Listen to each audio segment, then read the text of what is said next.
দিদিমণি কখনো তাকে ভ্যানিশ কুমার বলে চূড়ান্ত কটাক্ষ করে তার মনোবল ভেঙে দেওয়ার চেষ্টা করেছেন, কখনো তাকে অমিত শাহজির চাকর বাকর প্রতিপন্ন করার চেষ্টা করেছেন। কিন্তু তিনি ইসিআই প্রধান জ্ঞানেশ কুমার তার নিজের কাজটা চুপচাপ করে গেছেন, কোনো সোর সারাবাতে তিনি যাননি।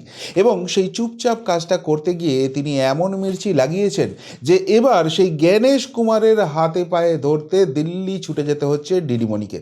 কিন্তু তিনি দিল্লিতে গেলেও জ্ঞানেশ কুমারের শর্তে, নির্বাচন কমিশনের শর্তে শেষ পর্যন্ত যেতে হচ্ছে।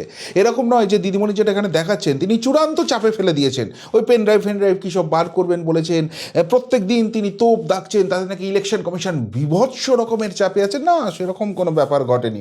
ইলেকশন কমিশন নিজের শর্তে দিদিমণিকে সময় দিয়েছেন, এবং তার থেকেও বড় কথা, ইলেকশন কমিশন নিজেই চাইছিল যে দিদিমণির মুখোমুখি তারা হোক, কিন্তু তারা সুযোগটা পাচ্ছিল না।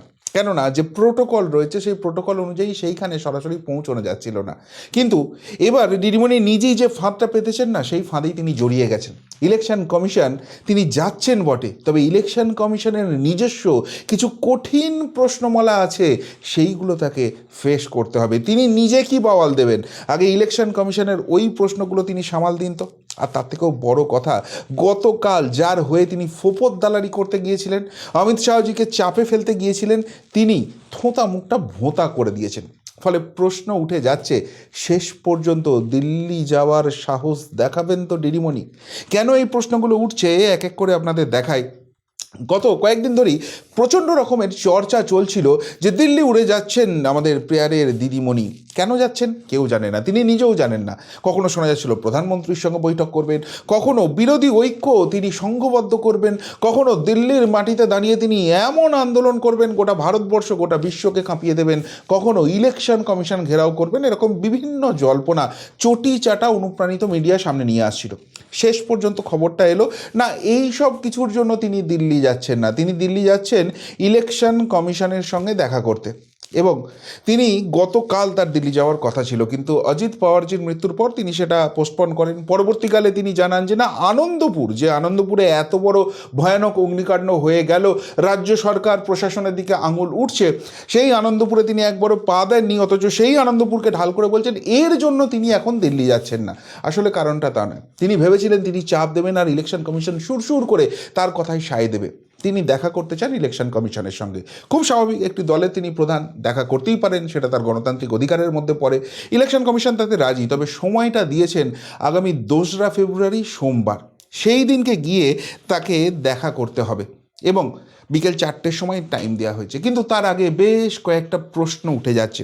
শোনা যাচ্ছে ইলেকশন কমিশন তাকে বলেছেন যে তিনি 15 জনের একটা প্রতিনিধি দল ম্যাক্সিমাম সেখানে নিয়ে যেতে পারেন, এবং যেটা শোনা যাচ্ছে যে অভিষেক বন্দ্যোপাধ্যায়কে তিনি সঙ্গে নিয়ে যাচ্ছেন, এবং তার সঙ্গে তার কিছু এমপি যাচ্ছেন, এবং এসআইআর আতঙ্কে মারা গেছেন এরকম পরিবারের কিছু সদস্যদের তিনি সেই প্রতিনিধি দলে নিয়ে যাবেন এবং ইলেকশন কমিশনে তিনি দেখা করবেন। এবার প্রশ্ন নাম্বার 1 যেটা উঠে যাচ্ছে সেটা হচ্ছে যে তিনি তো বলেন তিনি একাই সব, তাকে দেখে সবাই কাঁপে, থরথর করে কাঁপে, দেশের প্রধানমন্ত্রী কাঁপেন, দেশের স্বরাষ্ট্রমন্ত্রী কাঁপেন, ইলেকশন কমিশনকে তো তিনি ধর্তব্যের মধ্যেই নিয়ে আসেন না।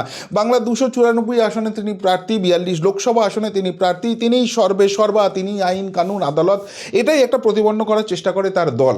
তাহলে তিনি যখন দিল্লি যাচ্ছেন, তিনি যখন ইলেকশন কমিশনের সঙ্গে দেখা করছেন, তাহলে এত বড় লটবহর নিয়ে, এত বড় সাঙ্গ পাঙ্গ উপাঙ্গ নিয়ে তাকে যেতে হচ্ছে কেন? একা ইলেকশন কমিশনকে তিনি ফেস করতে পারছেন না কেন? প্রশ্ন নাম্বার 2, এর আগে তিনি বাংলাটাকে দেখতেন এবং দিল্লি দেখার জন্য তার ভাইপো অভিষেক বন্দ্যোপাধ্যায়কে তিনি ছেড়ে দিয়েছিলেন, তাকে লোকসভার তাদের দলীয় নেতা করা হয়েছে, সেই অবধিও ঠিক আছে। এর আগে দিল্লিতে ওই 100 দিনের কাজ না কী সব টাকা ফাঁকা আনতে যে আন্দোলন হয়েছিল সেখানে তিনি নেতৃত্ব দিয়েছিলেন।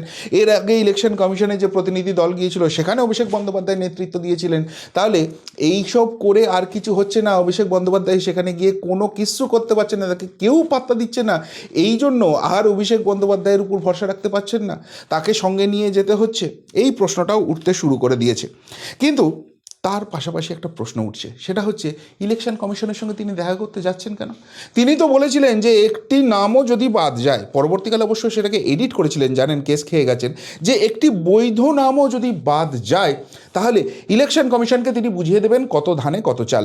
10 লক্ষ লোক বাংলা থেকে নিয়ে গিয়ে দিল্লিতে ইলেকশন কমিশনের সদর দপ্তর তিনি ঘেরাও করবেন এবং বুঝিয়ে দেবেন এটা বাংলা, এখানে ওই সব জিনিস চলবে না। তো ইলেকশন কমিশন তো এখনই 58,20,000 নাম বাদ দিয়ে দিয়েছে, যেটা এসআইআরের ফার্স্ট রাউন্ড হয়েছে, যেখানে ফর্ম ফিল আপের ব্যাপার ছিল। এবং দিদিমণির কথা সেগুলো সবই নাকি অবৈধ নাম বাদ দিয়েছে, সেগুলো বাদ দেওয়া ঠিক করেনি, সেগুলো অন্যায় করেছে ইলেকশন কমিশন। তাহলে যেখানে একটা নাম বাদ গেলেও এত কিছু করার কথা ছিল, 58,20,000 নাম নিয়ে গেছে, 10 লক্ষ লোক না হোক অন্তত 10 জন লোক গিয়েও ইলেকশন কমিশন ঘেরাও করতে পারতেন। সেসব না করে আতুপাতু করে তিনি দেখা করতে যাচ্ছেন কেন? তার মানে কি তিনি বুঝে গেছেন যে কত ধানে কত চাল? এর পাশাপাশি তিনি বলেছিলেন যে তিনি সুপ্রিম কোর্টে ওই কালো গাউনটা গায়ে জড়িয়ে আইনজীবী হিসেবে লড়াইটা করবেন, কেননা তিনি বিশাল মাপের আইনজীবী। এখন অবধি জীবনে তিনি যতগুলো মামলা লড়েছেন কেউ তাকে হারাতে পারেনি, এতই তার বিরলতম প্রতিভা আছে। তো এখানে যদি ইলেকশন কমিশন বদমাইশি করে থাকে, ইলেকশন কমিশন গণ্ডগোল করে থাকে, তারা অবৈধ কাজ করে থাকে, সেই ইলেকশন কমিশনের সঙ্গে দেখা করতে যাচ্ছেন কেন? আদালতে গিয়ে কথা বলুন, মহামান্য সুপ্রিম কোর্টে গিয়ে এদের বিরুদ্ধে মামলা ঠুকুন, তাহলেই তো কত ধানে কত চাল হয়ে যাবে।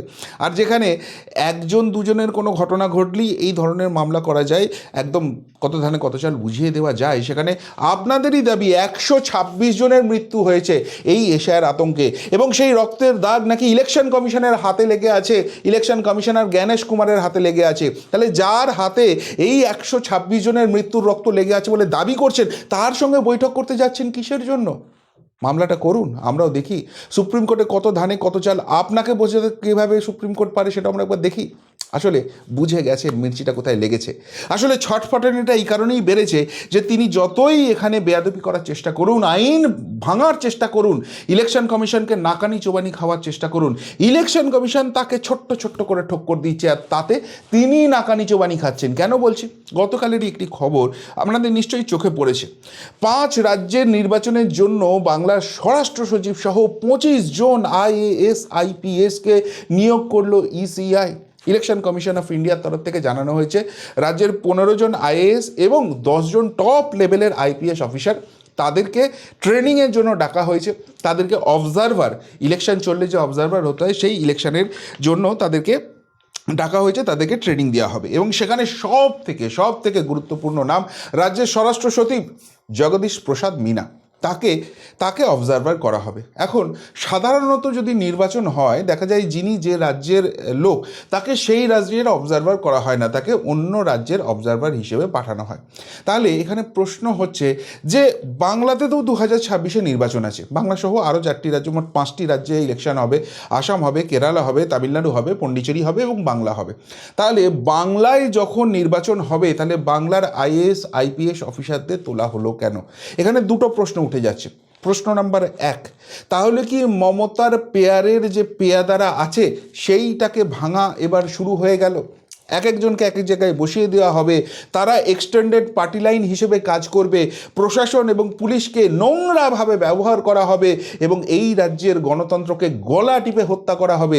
সেই জায়গাটা কি ইলেকশন কমিশন পুরোপুরি ভেস্তে দিতে চলেছে?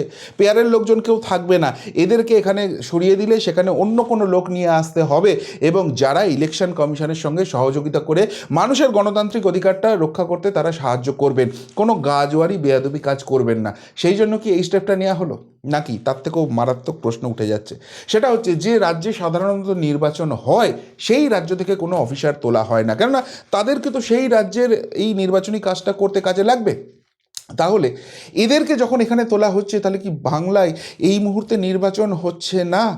বাকি 4টে রাজ্যে নির্বাচন হয়ে যাবে, কেননা হয় সেখানে এশিয়ার এখন হচ্ছে না, বা হলেও সেটা সময়ে কমপ্লিট হয়ে যাচ্ছে, এটা নির্বাচন কমিশন বুঝে গেছে।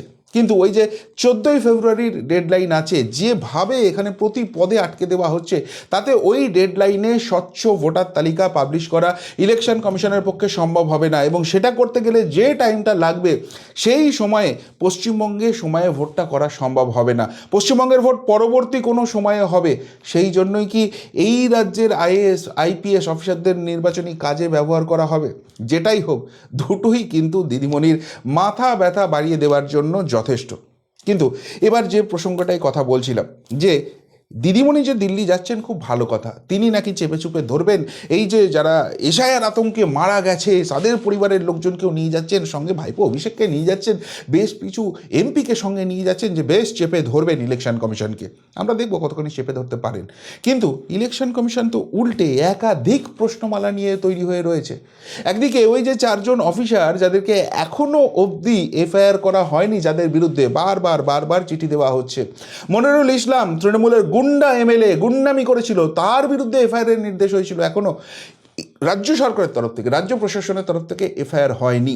এই প্রশ্নগুলো তো থাকছেই, তার পাশাপাশি আরও দুটো রিসেন্ট অ্যাড হয়ে গেছে। নাম্বার 1, এসআইআরের নিযুক্ত 3 জন আধিকারিক, তাদেরকে কোনো রকম নির্বাচন কমিশনের পারমিশন ছাড়াই চেঞ্জ করে দেওয়া হলো। অশ্বিনী কুমার যাদব, রণধীর কুমার, স্মিতা পাণ্ডে, কাউকে অতিরিক্ত দায়িত্ব দেওয়া হয়েছে, কাউকে বদলি করা হয়েছে। কেন এই গাজোয়ারি? প্রত্যেকটা পদে কেন ইলেকশন কমিশনকে বাধা দেওয়া হচ্ছে? প্রত্যেকটা পদে এসআইআরকে কেন থমকে দেওয়ার চেষ্টা করা হচ্ছে? প্রত্যেকটা পদে এসআইআর নিয়ে প্ররোচনামূলক বক্তব্য কেন রাখছেন? কেন মানুষ খেপানোর কাজ করছেন? কেন যখন এসআইআরের সঙ্গে যুক্ত আধিকারিকদের উপর অ্যাটাক হচ্ছে, পুলিশই দিয়ে তাদের নিরাপত্তা দেওয়ার বদলে পুলিশকে নিশ্চুপ করে রেখে দিয়েছেন, রাজ্যের পুলিশ মন্ত্রী হিসেবে, মুখ্যমন্ত্রী হিসেবে এই ধরনের কাজ, সংবিধান বিরোধী কাজ তিনি কেন করছেন? কেন তার বিরুদ্ধে ইলেকশন কমিশনকে মহামান্য সুপ্রিম কোর্টে গিয়ে রিপোর্ট করতে হচ্ছে? এই প্রশ্নগুলোর উত্তর তাকে দিতে হবে। এর পাশাপাশি আরও যে প্রশ্নটি তাকে ফেস করতে হবে সেটা হচ্ছে বসিরহাট 2 ব্লকের বিডিও, যিনি বেআইনিভাবে কর্মী নিয়োগ করেছেন সৌমিত্র প্রতিম প্রধান, তাকে সাসপেন্ড করার নির্দেশ এসেছে 48 ঘন্টার মধ্যে। কেন এখনো অবধি সেই নির্দেশ এখনো করা হয়নি, সেই প্রশ্ন ফেস করতে হবে। শুধুমাত্র তাই নয়, তিনি রাজ্যের যারা নির্বাচনী আধিকারিক রয়েছেন, যারা নির্বাচনের কাজের সঙ্গে যুক্ত রয়েছেন, এশায়ার প্রক্রিয়ার সঙ্গে যুক্ত রয়েছেন, তাদের উপর ভয় সঞ্চার করছেন। বলছেন যে নির্বাচন কমিশনের আন্ডারে 3 মাস কাজ করছো, বাকি 5টা বছর তো আমাদের আন্ডারে থাকতে হবে। এই কথার মাধ্যমে তিনি কি প্রমাণ করতে চাইছেন? কেন তিনি বলছেন যেসব অফিসাররা একদম চিহ্নিত হয়ে যাচ্ছেন, যেখানে প্রমাণিত হয়ে যাচ্ছে নির্বাচন কমিশন যাদের বিরুদ্ধে স্টেপ নিতে বলছে, তাদেরকে বলছেন তিনি রক্ষা করবেন, কেউ কিচ্ছু করতে পারবে না? তাহলে অনৈতিক কাজ যারা করছেন, কিসের তাড়নায় তাদেরকে রক্ষা করার চেষ্টা করছেন? এই প্রশ্নমালা নিয়ে, এই প্রশ্নের ডালি নিয়ে কিন্তু ইলেকশন কমিশন অপেক্ষা করছে। এবং মাথায় রাখতে হবে, শুধু জ্ঞানেশ কুমারজি একা নন, নির্বাচন কমিশনের ফুল বেঞ্চ কিন্তু সেদিনকে অপেক্ষা করছে। তারা কিন্তু এই কঠিন প্রশ্নগুলো করবেন। কেননা এর আগে আপনারা জানেন রাজ্যের অবস্থা এতখানি শোচনীয় হয়ে গেছে যে রাজ্যের মুখ্য সচিব, তৎকালীন মুখ্য সচিব মনোজ ভার্মা, তাকে ডেকে পাঠানো হয়েছিল এবং তিনি পরিষ্কারভাবে গিয়ে বলে এসেছিলেন যে দেখুন, পশ্চিমবঙ্গে ওইভাবে কাজ চলে না, সবটা আমার হাতে নেই। এবং সবথেকে বড় কথা, যদি মনোজ ভার্মা এর জন্য দায়ী থাকতেন, মনোজ ভার্মা আজকে রিটায়ার করেছেন, তিনি এখান থেকে সরে গেছেন, নন্দিনী চক্রবর্তীকে দায়িত্ব দেওয়া হয়েছে, কিন্তু তারপরেও অবস্থার কোনো পরিণত হয়নি। সুতরাং এটা একটা প্রসেসে পরিণত হয়েছে। পশ্চিমবঙ্গে এই অবস্থা তার নেতৃত্বে কেন হচ্ছে, কে করছে, তিনি কেন এইভাবে কাজ করছেন, সেই প্রশ্নগুলোর উত্তর তাকে দিতে হবে। সুতরাং বুঝতেই পারছেন, নির্বাচন কমিশন কিন্তু রণংদেহী মূর্তি নিয়ে বসে আছে। অনেকেই আপনারা প্রশ্ন করতে পারবেন, ধর নির্বাচন কমিশন কিছু করতে পারে না, এখনও এই এদের বিরুদ্ধে এফআইআর করাতে পারছে না, এত গাজোয়ারি করছে, কোনো অ্যাকশান নিতে পারছে না। ধীরে বৎস ধীরে। ইলেকশন কমিশন আইন হাতে তুলে নেয় না, আইনের গণ্ডির মধ্যে থেকে যা যা করার সেটাই তারা করবেন এবং সেটার জন্যই এটার প্রস্তুতি চলছে। ফলে বুঝতেই পারছেন, ওই যে 2 তারিখ দিল্লিতে মিটিংটা হচ্ছে, কতখানি দিদিমণি ঝড় তুলতে পারবেন সেটা নিয়ে তো সন্দেহ আছে, কিন্তু ইলেকশন কমিশন যে ঝড় তুলতে চলেছেন সেই জায়গাটা স্পষ্ট। এবং তার থেকেও বড় কথা, এই পুরো এপিসোডটা ডকুমেন্টেড হবে এবং প্রত্যেকটা জিনিস, এই রাজ্যে যা এখনও অবধি রাজ্য প্রশাসন বাধা দিয়েছে, আটকেছে, নিয়ম মানেনি, সেইগুলোর সঙ্গে ওই মিটিংটাও অ্যাড হবে এবং মহামান্য সুপ্রিম কোর্টের কাছে জমা পড়বে। বুঝতে পারবেন কত ধানে কত চাল। ইলেকশন কমিশন কি জিনিস, কাকে ভ্যানিশ কুমার বলছেন, কাকে কার চাকর বাকর বলছেন, সব কিছু কড়াই গন্ডায় হিসেব হবে, সুদ সমেত হিসেব হবে। তিনি এবার সেটা ভালোই বুঝতে পারছেন। কিন্তু তার থেকেও অত্যন্ত গুরুত্বপূর্ণ, সোমবার তো বৈঠক আছে, তিনি বলছেন আমি কবে যাব ঠিক নেই, আনন্দপুর নিয়ে ব্যস্ত আছি, কাল পরশু করে কোনো একদিন যেতে পারি। আসলে বুঝতে পারছেন ইলেকশন কমিশন পাত্তাও দিচ্ছে না এবং সেখানে গেলে মুশকিল হতে পারে। কিন্তু তার থেকেও বড় কথা, কালকে যার হয়ে ফোপরদালালি করতে গিয়েছিলেন, কালকে দেখেছিলেন না তোলাবল মাহিরি কি করছিল? ওই জেপি লোয়া থেকে শুরু করে সিডিএস, প্রাক্তন সিডিএস, বিজয় রূপানি, প্রত্যেকের মৃত্যু, বিমান দুর্ঘটনা, চপার দুর্ঘটনা তুলে এনে প্রমাণ করার চেষ্টা করছিলেন, আঙুল তোলার চেষ্টা করছিলেন অমিত শাহজির দিকে। এই অজিত পাওয়ার তিনি নাকি জোট ছেড়ে দিতে চেয়েছিলেন এবং সেই জন্যই অমিত শাহজিরা এখানে পরিকল্পনা করে, ষড়যন্ত্র করে এই বিমান দুর্ঘটনা ঘটিয়েছেন। ভেবেছিলেন এই করে তিনি বিশাল একটা বড় কাজ করে ফেলেছেন, ইন্ডি জোটের পিণ্ডি একদম আবার সাজিয়ে গুজিয়ে বসিয়ে দিয়েছেন। কিন্তু না, যার ভাইপো মারা গেলেন, যার সঙ্গে রাজনৈতিক সংঘাতটা হয়েছিল, সেই শরদ পাওয়ারজি, তিনি কি বললেন? বললেন এটা নিছক দুর্ঘটনা, রাজনীতি করবেন না। ষড়যন্ত্র তত্ত্ব উড়িয়ে ভাইপোর মৃত্যুতে প্রতিক্রিয়া কাকা শরদের। অর্থাৎ এই ফোপর দালালি করার দরকার নেই, তোমার ফোপর দালালি কেউ মানছি না। যতই তিনি প্রমাণ করার চেষ্টা করুন অখিলেশ যাদবকে উড়িয়ে নিয়ে আসছি, একে উড়িয়ে নিয়ে আসছি, তাকে উড়িয়ে নিয়ে আসছি, দারুণ কিছু কাজ করছি, সামগ্রিকভাবে বিরোধীরা একত্রিত হবে, বাংলাকে বিজেপিকে আটকে দেওয়া হবে না, সেসব কোনো রকম কোনো ব্যাপার নেই। তুমি যা করছো ভাই, তুমি নিজের জিনিস নিজে বুঝে নাও, এখানে নাক গলাতে এসো না, এখানে তোমাকে কেউ পাত্তাও দিচ্ছে না। সেই বার্তাটাও কিন্তু জাতীয় স্তরে স্পষ্ট হয়ে গেল। ফলে মনোবল ভাঙছেই। একদিকে ইলেকশন কমিশন, বাউন্সার, ইয়র্কার সমস্ত কিছু নিয়ে রেডি থাকছে, অন্যদিকে যে জোট সঙ্গীরা যাদের হয়ে তিনি ফোপর দালালি করতে যাচ্ছিলেন, তারাও কিন্তু এবার সোজা ভাষায় সোজা কথাটা বলে দিচ্ছেন। ফলে বিড়ম্বনা বাড়ছে। আর এই পরিস্থিতিতেই প্রশ্ন উঠছে, এরকম আনন্দপুর দুঃখপুর কিছু একটা সাজিয়ে গুজিয়ে শেষ পর্যন্ত তিনি দিল্লি যাওয়ার সাহসটা দেখাবেন তো? আর গেলে কত ধানে কত চাল সেটা না বুঝিয়ে নিজে বুঝে চলে আসবেন না তো? কি মনে হয় আপনাদের? উত্তরটা অবশ্যই কমেন্ট বক্সে কমেন্ট করে জানাবেন। এখনকার মতো এখানেই শেষ করলাম, ফেরত আসছি নতুন প্রতিবেদন নিয়ে খুব তাড়াতাড়ি। ভালো থাকবেন, সাথে থাকবেন, পাশে থাকবেন। নমস্কার।